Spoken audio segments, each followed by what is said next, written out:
judging as part of the Philly Cooks competition for Philadelphia Magazine, and they just opened the room for the public. It's a food competition. This is an empty room now that's gonna get packed very, very, very shortly, and it's full of people showing off their food, showing off their wares. Lots of awesome stuff to see.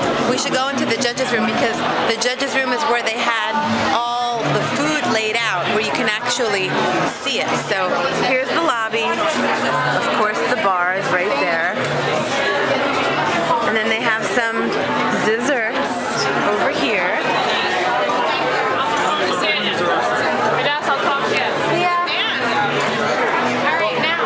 So this is the lounge where I was in.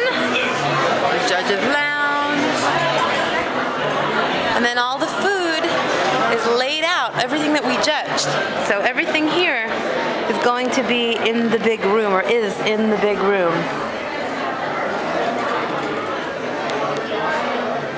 It's all about the food.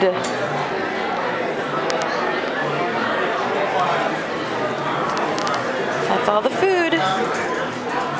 Those are all of the competitors. So it was really fun to judge something like this. You just have to taste. Part of the job, you have to taste in a tasting competition.